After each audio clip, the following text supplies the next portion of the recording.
Hello everyone! Recently I've been diving into web novels, and after finishing one particular story for a video, I went down the rabbit hole. Turns out, just like anime, web novels have their own big three. I finished one of them, and naturally, I looked into the others. One's Korean, but since this channel focuses on Donghua, my next target had to be the Chinese one. Then I found out it was banned in China and unfinished, but that's beside the point. Let's talk about this novel. What if the main character of your favorite cultivation novel that was the final boss of every other one? Welcome to Reverend Insanity, where plot armor is replaced with raw IQ, and the only thing thicker than the lore is the MC's moral apathy.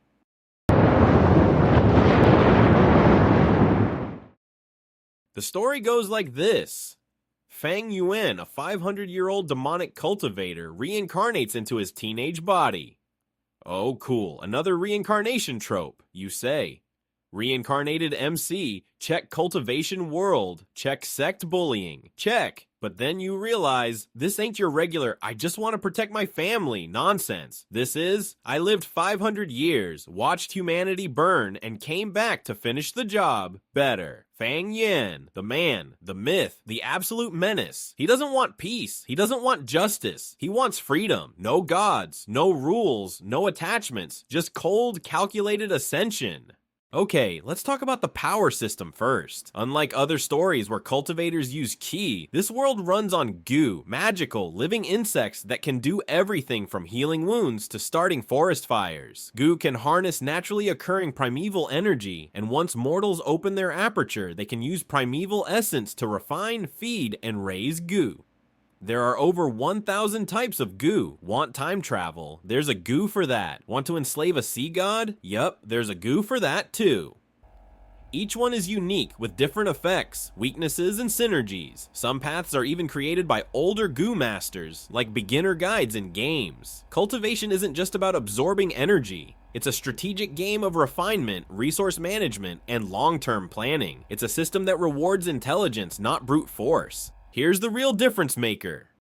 Fang Yuan. Yes, he regresses. Yes, he has future knowledge. So far, so typical. But hold up, you think this is going to be one of those repay kindness, take revenge, collect jade beauties arcs?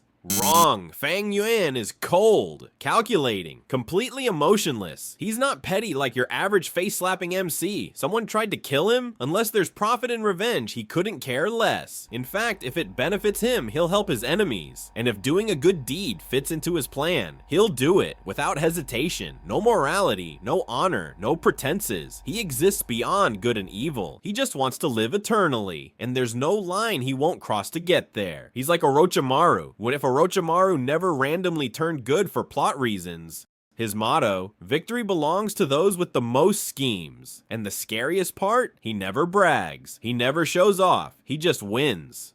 The strong prey on the weak, that is nature's law. This is Fang Yuan's core philosophy. If the Art of War and House of Cards had a baby, it would be him. He doesn't ask, what's right? He asks, what works? He's a villain, not because he's twisted, but because he refuses to lie to himself. He sees a world built on hypocrisy and chooses to win anyway. You don't root for him because he's good. You root for him because he's real. You want mind games? Philosophy that punches your brain. A protagonist who actually earns his power, then read Reverend Insanity. It's not just a story, it's a descent into genius, a philosophical war zone with explosions, strategy, and worms that shoot lasers. So if you're tired of the same old young master offends me plots, and ready for a tale where intellect beats fate, then grab a goo worm, toss your morals in the bin, and read Reverend Insanity. Trust me, you'll come out of it asking yourself, wait, am I the villain now? Don't worry guys, this is still a Donghua channel. I'll continue uploading daily Donghua content, but if you want more videos like this about web novels, drop a comment below.